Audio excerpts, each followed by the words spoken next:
Perspective. We're talking to Lisa Granik, and present in Italy today with wines from Georgia. Lisa, can you tell us more about why you're here? What is it about Georgian wines, and who are you?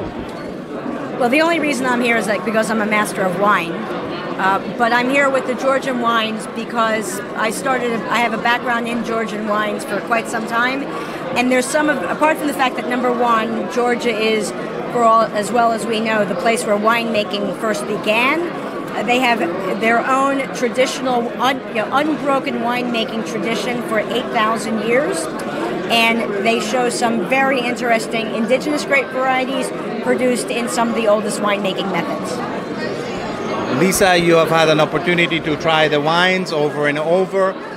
Is there something particular that you can tell us about their production and or particular varietals that you feel are worth hunting for? Georgia has over 500 different indigenous grape varieties, most of them really not grown anywhere else in the world.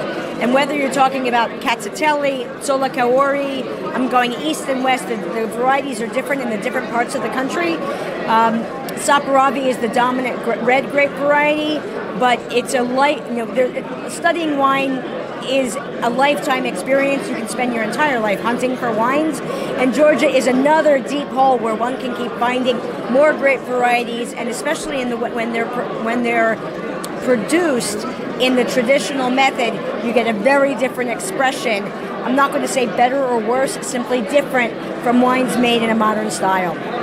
Thank you, Lisa. Next we will talk about the amphora, which I see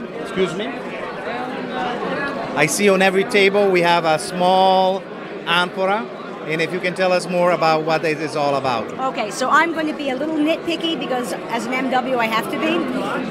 An amphora traditionally is really used for transport.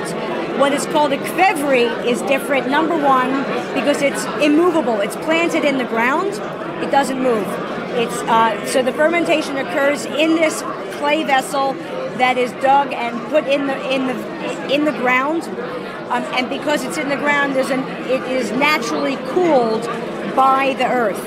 And in Georgia, what's distinctive about it is the white grapes are actually fermented in this vessel with their skins and sometimes some stems. So the white wines that are made in the qvevri, as they call it, actually drink like red wines. Lots of tannin. You want to drink them at a red wine temperature, more or less cellar temperature to room temperature. And they go with lots of different dishes because they're tannic and they're relatively gutsy. Fantastic. We're looking forward to trying the wines and have them in America as soon as possible. But this is good for all the wine hunters of the world.